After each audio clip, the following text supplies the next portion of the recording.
কি বললাম আর একটু সামারাইজ করে দিই। যাদের প্রেগনেন্সি আসছে না তাদেরকে প্রথমে কিছুদিন এক জায়গায় বসবাস করতে হবে, বুঝতে হবে যে কোন সময় সেক্স করলে বাচ্চা আসার সম্ভাবনা, সেটা ন্যাচারালি আগে প্র্যাকটিস করুক। অল্প বয়স্ক হলে অত চাপ নেওয়ার দরকার নেই, মাঝারি বয়স্ক হলে ইনভেস্টিগেশন শুরু করে দিতে হবে। আর ধরুন বয়স বেশি হয়ে গেছে, অ্যাবাভ 30, তাদের জন্য একটা অন্য কিছু চিন্তা ভাবনা করতে হবে, আমি পরে বলছি। এর মধ্যে যেটা বলেছি যে হরমোন যদি কোনো গণ্ডগোল থাকে তাহলে হরমোনটাকে ঠিক করতে হবে। যদি ওভুলেশন, ডিম্বাণু বেরানোর কোনো প্রবলেম থাকে তাহলে ওভুলেশন যাতে হয় তার ব্যবস্থা দেখতে হবে। যদি টিউবাল ব্লক থাকে তাহলে টিউবের ব্লক খুলতে হবে। আর যদি স্পার্মের কোনো গণ্ডগোল থাকে, যেমন ধরুন স্পার্ম কম দৌড়াতে পারে, সংখ্যায় কম, এগুলো মেডিকেল ট্রিটমেন্ট সম্ভব, মেডিকেল ট্রিটমেন্ট করতে হবে। এখন যাদের স্পার্ম নীল, যেসব হাজব্যান্ডের স্পার্ম একদম একটাও কাউন্ট নেই, তাদের খুব ঝামেলা আছে। ঝামেলা মানে সেই ভদ্রলোক কোনো মহিলাকে প্রেগনেন্ট করতে পারবেন না, সে ক্ষমতা তাকে করালা ভগবান দেয়নি। তাদের যদি ওয়াইফের প্রেগনেন্সির কোনো প্রশ্ন আসে, কিভাবে হওয়া সম্ভব? যাদের একটাও স্পার্ম নেই তাদেরকে বলে অ্যাজুস্পারমিয়া। অ্যাজুস্পারমিয়া থাকলে পরে ডোনার স্পার্মের সাহায্য নিতে হবে। ডোনার স্পার্মের সাহায্য কিভাবে নেওয়া সম্ভব? ব্লাড স্পার্ম ব্যাংকে পাওয়া যায় স্পার্ম, সেটা কার সেটা কখনো ডিসক্লোজ করা হয় না, ডোনারের নাম কখনোই ডিসক্লোজ করা হয় না। ওই ডোনার স্পার্ম সিরিঞ্জে নিয়ে পাইপের সাহায্যে ভদ্রমহিলার প্যাসেজের মধ্যে পুশ করা হয়। যে সময় ডিম্বাণু বেরোবার সম্ভাবনা, সেই ডিম্বাণু বেরোনোর একটা পদ্ধতি আছে, তাকে বলে ওভুলেশন মনিটরিং, আলট্রাসোনোগ্রাফির সাহায্যে করা হয়। তাতে ডেটটা খুঁজে বার করা হয় যে কোন দিন ডিম্বাণুটা বেরোবে, সেই রকম অ্যাপ্রক্সিমেট দিনে সিরিঞ্জে করে ডোনার স্পার্ম নিয়ে ভেতরে পুশ করে দিতে হয়। তাকে বলে IUI, Intra uterine insemination. Intra uterine insemination হাজব্যান্ডের স্পার্ম দিয়েও অনেক সময় প্রয়োজন হয়। যাদের কাউন্ট কম কিংবা যাদের ওই কম দৌড়তে পারে তাদের ক্ষেত্রেও IUI করা হয় হাজব্যান্ডের স্পার্ম নিয়ে। হাজব্যান্ডের যেগুলো মিনিমাম নড়তে পারে সেইগুলো তুলে নিয়ে ভেতরে পুশ করে দেওয়া হয়। আর একটা IUI হচ্ছে ডোনার, IUID, মানে যেখানে হাজব্যান্ডের স্পার্ম কোনো কাজেই লাগছে না, সেক্ষেত্রে ডোনার স্পার্ম দিয়ে মেয়েটাকে প্রেগনেন্ট করা যেতে পারে।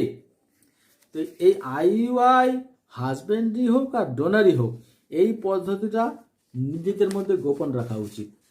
থার্ড পার্সন কেউ জানা উচিত নয়। হাজব্যান্ড জানবে, ওয়াইফ জানবে আর ডক্টর জানবে, এর বাইরে আর কেউ জানবে না যেটা কিভাবে হচ্ছে। এটা একটু গোপনীয় বিষয় এবং মানুষের গোপনীয়তা মেনটেন করা উচিত। IUI গেল, ধরুন IUI করেও নো রেজাল্ট, তখন কি করব? IUI করেও যদি কারো প্রেগনেন্সি না আসে, তখন আমাদেরকে যেতে হবে IVF, in vitro fertilisation embryo transfer, IVF ET পুরো কথাটা। তার মানে ইন ভিট্রো আপনার টেস্ট, তার সঙ্গে ইন ভিট্রো ফার্টিলাইজেশন আর এমব্রায়ো ট্রান্সফার। ভিট্রো মানে কি? দুটো শব্দ আছে ল্যাটিন, VITRO ভিট্রো আর VIVO ভিভো। ভিট্রো মানে হচ্ছে পরীক্ষাগারে, স্লাইডে, আর ভিভো মানে হচ্ছে মানুষের শরীরের মধ্যে। বাদ দিন, আমরা এখানে পরীক্ষাগারে মানে একটা স্লাইডের উপরে একটা মেয়ের ওভামটা কালেক্ট করে রাখবো, তার পাশে হাজব্যান্ডের স্পার্মটা দিয়ে রাখবো। এদের মিলন হয়ে গেলে এখানে একটা এমব্রায়ো তৈরি হবে, এমব্রায়ো, ভ্রূণ। ওই এমব্রায়োটা তৈরি হলে পরে সিরিঞ্জের সাহায্যে নিচের দিক দিয়ে জরায়ুর মধ্যে তাকে প্রতিস্থাপিত করা হবে। তার মানে এমব্রায়োটা ট্রান্সফার করা হলো, এমব্রায়োটা তৈরি হলো ওটা স্লাইডে, সেটা ভেতর এদিক দিয়ে পুশ করে বসিয়ে দেওয়া হলো। একে বলে ইন ভিট্রো ফার্টিলাইজেশন, ইটি। আমরা বলি টেস্ট টিউব। এটাই হচ্ছে টেস্ট টিউব বেবির ব্যাপার। তো এটা হচ্ছে একটা মানে একদম চরম দিকে চলে গেছে, যেখানে ধরুন টিউবের অবস্থা এত খারাপ, টিউবের অবস্থা এত খারাপ যে প্রেগনেন্সি আর আনাই যাবে না, ইন ভিভো প্রেগনেন্সি হবেই না। তাদেরকে টেস্ট টিউবের বেবির মাধ্যমে ব্যবস্থা করা যায়। আরও অনেক কারণেই টেস্ট টিউব বেবি হয়। আপনার বাইরের ওয়েস্টার্ন কান্ট্রিতে দেখা গেছে যে একটা সৈনিক 3 বছরের জন্য যুদ্ধ করতে যাবে, এটা ফ্যাক্ট, যেটা বলছি সেটা ফ্যাক্ট। একজন সৈনিক ইরাকে যাবে যুদ্ধ করতে 3 বছরের জন্য, তার ওয়াইফকে রেখে যাচ্ছে আর সে ব্যাংকে তার স্পার্ম রেখে যাচ্ছে। সেই ওয়াইফ ভদ্রমহিলা প্রথম বছর পড়াশুনো করলেন, দ্বিতীয় বছরে স্পার্ম ব্যাংকে গিয়ে হাজব্যান্ডের স্পার্ম নিয়ে প্রেগনেন্ট হলেন। 3 বছর পরে যখন সে ভদ্রলোক ফিরছে তখন তার 1 বছরের বাচ্চা। এরকমও ঘটেছে, ঘটতেই পারে। টেস্ট টিউব বেবি এর এই হচ্ছে নিয়ম যে আমাদের এখানে আমরা যেটা দেখি যে একটু এজেড কাপল, যাদের আর বেশি সময় নেই, যাদের ওভাম কম বেরোয়, যাদের হাজব্যান্ডের স্পার্ম খুব উইক হয়ে গেছে, তাদেরকে টেস্ট টিউব বেবি জন্য অ্যাডভাইস করে দেওয়া হয়, কিংবা যখন সব স্টেপ পার হয়ে এসেও হচ্ছে না তখন টেস্ট টিউব বেবির জন্য অ্যাডভাইস করা হয়। তবে যেসব ডাক্তারবাবুরা টেস্ট টিউব বেবি ক্লিনিক চালান তারা কিন্তু পছন্দ করেন অল্প বয়সেই মেয়েরা আসুক, মানে বয়স না বাড়িয়ে, তাতে সাকসেস রেট বেশি। আজকাল যদিও একসঙ্গে মাল্টিপল অনেকগুলো ভ্রূণ তৈরি করে প্রিজার্ভ করে রেখে দেওয়া হয়, একটা ভ্রূণ প্রতিস্থাপিত করা হলো, সেটা কোনো কারণে নষ্ট হয়ে গেল, তখন আরও স্টকে ভ্রূণ আছে, সেটাকে নিয়ে আবার বসানো হতে পারে। এখনকার দিনে সেটাই করা হয়, মাল্টিপল স্টেপ নেওয়া হয়। হ্যাঁ, টেস্ট টিউব বেবি সম্বন্ধে বলছিলাম, যারা এই ধরনের ক্লিনিকগুলো চালায়, ইনফার্টিলিটি ক্লিনিক, তো এই ইনফার্টিলিটি ক্লিনিকে ওরা এক ধরনের ইনভেস্টিগেশন করে, সেটাকে বলে ফলিকুলার মনিটরিং। ফলিকুল মানে হচ্ছে ওভাম বেরোবার ঠিক আগের কন্ডিশনটা। তো একটা ওভারি থেকে যখন ওভাম রিলিজ করার আগের মুহূর্তে এর নির্দিষ্ট সাইজ থাকে। আলট্রাসোনোগ্রাফি করে, সিরিয়াল আলট্রাসোনোগ্রাফি করে বোঝা যায় যে কোন দিন ওভামটা বেরোবে। যেদিন ওভামটা বেরোবে সেই দিনেই IUI করা হয়, কিংবা মনিটরিং করে লক্ষ্য করে ডিম্বাণুটা বেরোবে কি বেরোবে না তার টাইমটা শিডিউল করে তার কালেকশনের ডেটটাও নির্ধারণ করা হয়। ফলিকুলার মনিটরিং করে ডাক্তারবাবুরা বুঝতে পারে যে কোন দিন ওভামটাকে কালেক্ট করে নিতে হবে টেস্ট টিউব বেবি তৈরি করার জন্য। এই হচ্ছে মনিটরিংয়ের একটা ইম্পর্টেন্স, যেটা অনেকে করে। যারা হোম ট্রিটমেন্ট করছে তাদের জন্য এখন একটা এসেছে কিট টেস্ট এসেছে, যে কোন দিন ওভামটা বেরোবে ম্যাচিওর হয়ে, কোন দিন ডিম্বাণুটা বেরোবে, তার একটা প্রেডিকশন করা যায়, ঠিক ইউরিন টেস্টের মতো। তো ইউরিন টেস্টে যেরকম 2টো লাইন দেখলে বলে দেয় যে পজিটিভ, একই রকমভাবে একটা পরীক্ষা আছে যেটা 10 দিনের দিন থেকে শুরু করতে হবে, কিংবা 12 দিনের দিন থেকে শুরু করতে হবে। 5টা স্লাইডের প্যাকেট আছে, প্রত্যেক দিন একবার করে টেস্ট করে দেখতে হবে কোন দিন 2টো লাইন এসছে। যেদিন 2টো লাইন এসেছে সেই দিন সেক্স করলে পরে বাচ্চা আসার সম্ভাবনা বেশি, কারণ সেইটা প্রেডিকশন দিচ্ছে যে ওই দিন ডিম্বাণুটা বেরোবে। এই 5টা কিটের দাম কিন্তু 100 টাকা করে, 500 টাকা পুরো সেট নিতে হয়, এবং পরপর 5 দিন টেস্ট করে দেখতে হয় যে কোন দিন তার বেরোবে। এটাও এখন অ্যাভেলেবেল ইন মার্কেট। আচ্ছা, এইটা একটা গেল। আর নেক্সট হচ্ছে যে আমরা আরেকটা জিনিস বলা বাকি রয়ে গেছে যে এইচএসজিতে যে সুন্দর ইউটেরাস দেখতে পাওয়া যাচ্ছে, এটা সব সময় লাইটটা জ্বালা পেছন দিকে, মাঝখানে সুইচটা অফ করে। হ্যাঁ হ্যাঁ হ্যাঁ, এইচএসজিতে যে এরকম সুন্দর দেখতে পাওয়া যাচ্ছে একটা ট্রায়াঙ্গুলার, এটা এইচএসজিটা অনেক সময় বিকৃতও হতে পারে, এইরকম হতে পারে, ছবির দিকে তাকাতে হবে। অনেক সময় ইউটেরাসগুলো এরকম প্রজাপতির মতো হতে পারে, কিংবা একটা সিম্পল ঘরের মতো হতে পারে। এইগুলোতে অনেক সময় প্রেগনেন্সি আসে না, কিংবা বসার মতো থাকে না। অনেকের ইউটেরাস খুব ছোট হয়, তাদেরও এদের পক্ষে মা হতে একটু সমস্যা হয় হয়তো সাকসেস রেট খুব কম। কিন্তু যাদের একেবারে খুব খারাপ অবস্থা গোটা সিস্টেমটার, তারা নিজেদের ওভাম এবং হাজব্যান্ডের স্পার্ম দুটো দিয়ে মিলন করিয়ে একটা ভ্রূণ তৈরি করিয়ে সেই ভ্রূণটা একটা অন্য মহিলার গর্ভে প্রতিস্থাপন করা যেতে পারে। হাজব্যান্ড আর ওয়াইফ দুজনের এর স্পার্ম নেওয়া হলো, এর ওভাম নেওয়া হলো, নিয়ে বাচ্চা তৈরি করা হলো, একজন আউটসাইডারের ইউটেরাসে সেটা বসিয়ে দেওয়া হলো। এই আউটসাইডারের পেটে বাচ্চা বাড়বে, তারপরে ডেলিভারি হওয়ার পরে বাচ্চাকে এদেরকে ব্যাক করে দেওয়া হবে। এই হচ্ছে সারোগেট মাদার। এই সিস্টেমটার নাম সারোগেসি।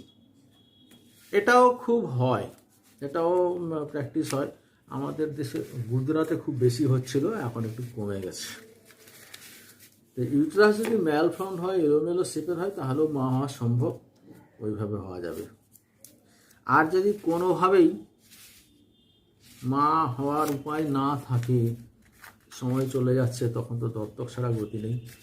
মা সম্বোধনটা শুনতে হবে, অথচ কোনো মতেই আসছে না, বয়স হয়ে যাচ্ছে, সেক্ষেত্রে দত্তক নেওয়ার ব্যাপারটা আসবে। আলোচনাটা প্রায় শেষ পর্যায়ে এনেছি। আমি একটু সামারাইজ করে দিই, যে খুব দ্রুত সামারাইজ করে বলে দিই যে যেসব স্বামী স্ত্রীর বাচ্চা কাচ্চা হচ্ছে না, তাদেরকে প্রথমত পাঠ নিতে হবে যে কোন সময়ে সেক্স করলে বাচ্চা আসার সম্ভাবনা বেশি। নিজেরাই বুঝতে পারবে যে কোন সময়টা মিস হয়ে যাচ্ছে। অনেক সময় ডেট মিস হয়ে যাওয়ার কারণে স্বাভাবিকভাবেও বাচ্চা আসে না। কাজেই সেই দিকটা তাদেরকে লক্ষ্য করে কিছুদিন এক জায়গায় টানা কাটাতে হবে, 1 বছর। এই 1 বছর কাটানোর মধ্যে প্রতি মাসে ওরা 10 থেকে 20 দিন এই গ্যাপটার মধ্যে একটু ঘন ঘন সেক্স করবে।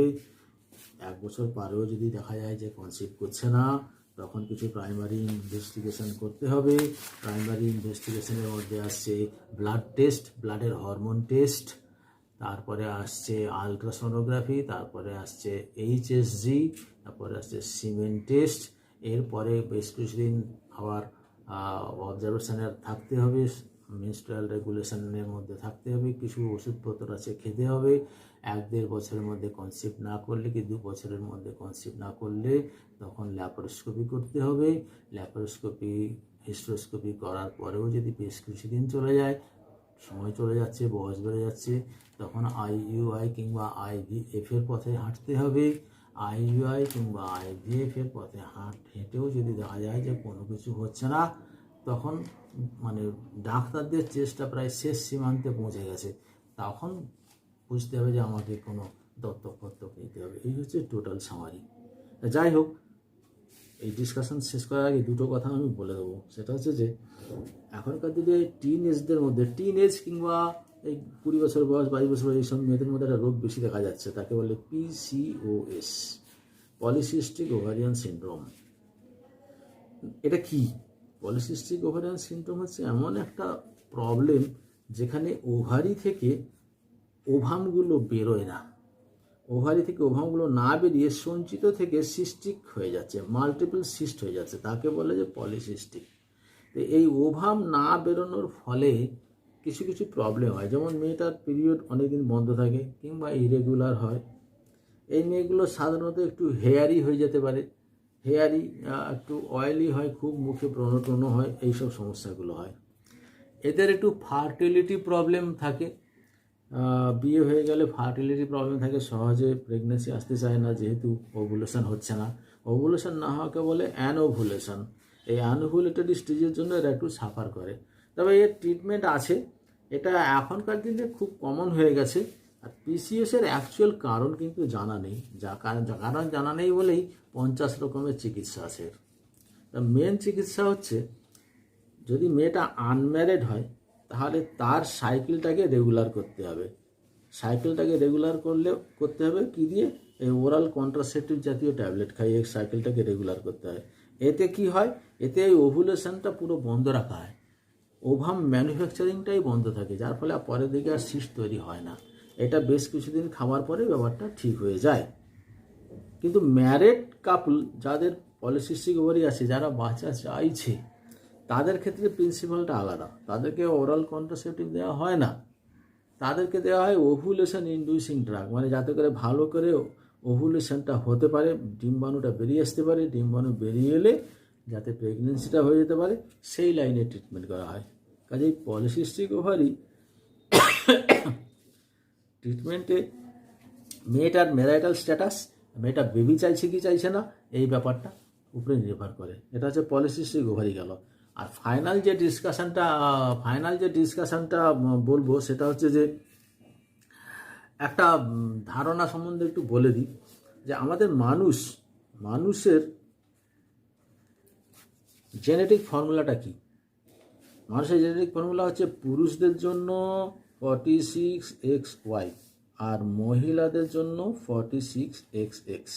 এর মানে হচ্ছে আমাদের প্রত্যেকটা সেলের মধ্যে যে ক্রোমোজোম আছে, সেই ক্রোমোজোমের ডিস্ট্রিবিউশন হচ্ছে 44টা অটোজোম বলে, মানে নর্মাল, আর 2টো সেক্স ক্রোমোজোম। ছেলেদের জন্য এক্স আর ওয়াই সব মিলিয়ে 46, ওই জন্য 46XY বলা হয়। আর মেয়েদেরও 44টা অটোজোম নর্মাল ক্রোমোজোম আর 2টো sex chromosome X and X. এই হচ্ছে ফর্মুলা। এখন যখন একটা মেয়ে সে যখন ওভাম প্রডিউস করছে, ওভামগুলোতে অর্ধেক ক্রোমোজোম থাকে, কেননা একটা সেল ভেঙে 2টো ওভাম হয়। কাজেই 46XX এইটাকে যদি আমি দুভাগে ভাগ করি, একটা হবে 23X আর একটা হবে 23X। তাহলে আমরা বুঝতে পারছি যে একটা মেয়ে যে ওভাম বার করে, সব ওভাম একই রকম 23X। যে ওভামই বেরোক না কেন সেটা 23X। ছেলেরা তো কি বার করে? স্পার্ম বার করে। একটা সেল ভেঙে 2টো স্পার্ম হবে, তাহলে 2টো স্পার্ম 2 রকম হবে, বোঝাই যাচ্ছে কীরকম হবে। একটা 23X হবে, একটা 23Y হবে। তাহলে ছেলেরা 2 রকম স্পার্ম প্রডিউস করে। আর যখন একটা ভ্রূণ তৈরি হচ্ছে, একটা ওভাম 23X এসেছে, বেরিয়ে এসেছে, তার কাছে যদি 23X স্পার্ম পৌঁছে যায়, তাহলে এবং এদের দুজনে যদি মিলন হয়, তখন কি বাচ্চা হবে? 46XX বাচ্চা হবে। তার মানে কি বাচ্চা হবে? মেয়ে হবে। আবার এই 23X এর কাছে যদি একটা 23Y স্পার্ম পৌঁছে যায়, এই 23Y স্পার্ম যদি একটা এখানে পৌঁছে যায়, তখন যে ভ্রূণটা তৈরি হবে সেটা কি হবে? 46XY। তো 46XY মানে ছেলে তৈরি হয়ে গেল। তাহলে একটা মেয়ের পেটে যে বাচ্চা তৈরি হচ্ছে, তার সেক্স নির্ধারক কে? হাজব্যান্ড, পুরুষ সঙ্গীটা। কাজেই একটা মেয়ের পেটে বাচ্চা হলে পরে তার ছেলে হবে কি মেয়ে হবে, সেটা নির্ধারণ করে তার পুরুষ সঙ্গী। অথচ আমাদের এখানে একটা মেয়ে যদি পরপর 3টে মেয়ে হয়ে যায়, তাকেই লোকে বদনাম করে। আশ্চর্য ব্যাপার। এই ভুল ধারণাগুলো ইমিডিয়েটলি হাঁটানো উচিত। মানে অনেক জায়গায় দেখা যাচ্ছে হাজব্যান্ড ওয়াইফকে মারছে, তার খালি মেয়ে হচ্ছে বলে। অ্যাকচুয়ালি উল্টো হওয়া উচিত, ওয়াইফের পিটান দেওয়া উচিত হাজব্যান্ডকে। সত্যি যদি মানে পিটাপিটিকে স্বীকৃতি দিতে হয়, ফাটানকে যদি স্বীকৃতি দিতে হয়, তাহলে ফাটানের ডিরেকশনটা উল্টো দিক হওয়া উচিত। এনিওয়ে, সব বাজে কথা। আর যাই হোক, এই হচ্ছে গোটা ব্যাপারটা দাঁড়ালো। আপাতত এইখানে ডিসকাশনটা শেষ হচ্ছে। Thank you.